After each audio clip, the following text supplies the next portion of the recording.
Oscar-winning director Roman Polanski is fighting hard this morning to keep from being extradited to the United States.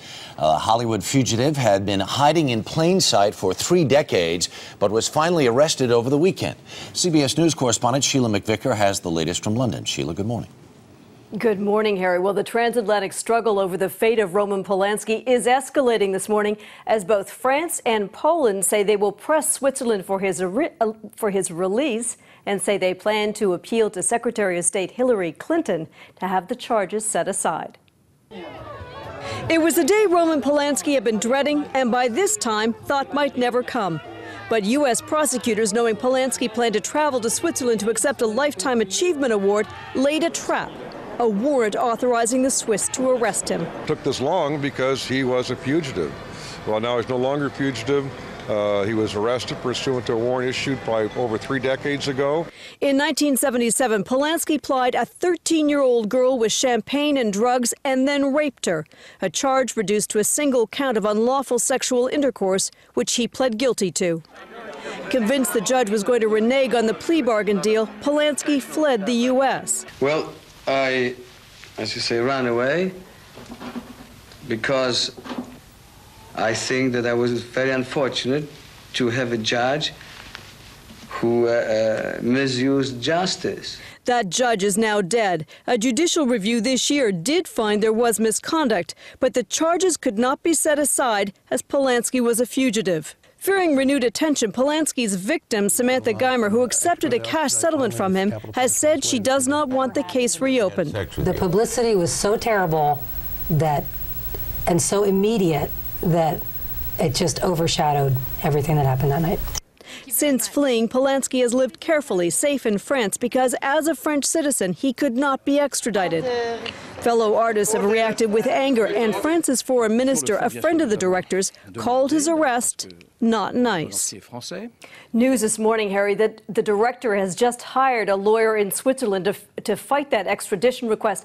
That is both the foreign ministers of both France and Poland say that as a 76-year-old, he posed no risk and that his talents and achievements should be respected. The district attorney in L.A. says until he's back in court, there won't be any justice. Sheila McVicker in London this morning, thank you. Joining us now from Los Angeles is CBS News legal analyst Lisa Bloom. Lisa, good morning. Good morning. How shocked must Roman Polanski have been to have been arrested?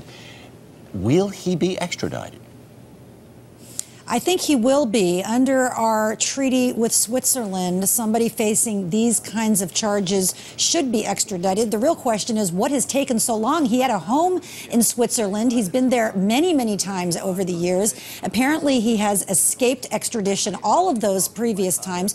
Mostly, though, he's been living in France, and our treaty with France prevented him from being extradited, so he was safe there, but clearly he's safe no longer. So is it clear to you then the district attorney in Los Angeles continued to pursue this case even after all of these decades?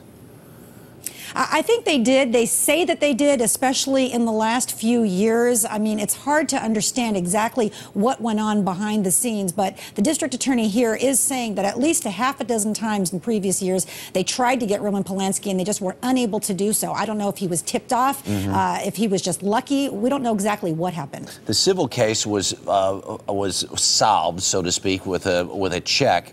The victim in this case really wants it all basically to seemingly go away, but that's not how the state feels about it.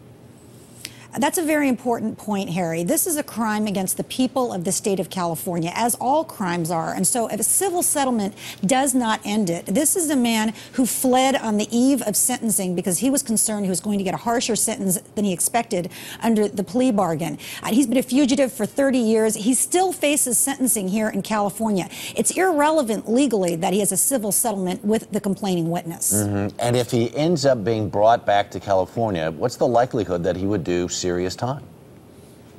Well, he does have an issue pending regarding judicial misconduct, and the court has said in the past when his attorneys have tried to argue that, he cannot argue that while he's a fugitive. He has to be brought back, then that argument can be raised. If he prevails on that argument, he might get no jail time. And what about the statute of limitations?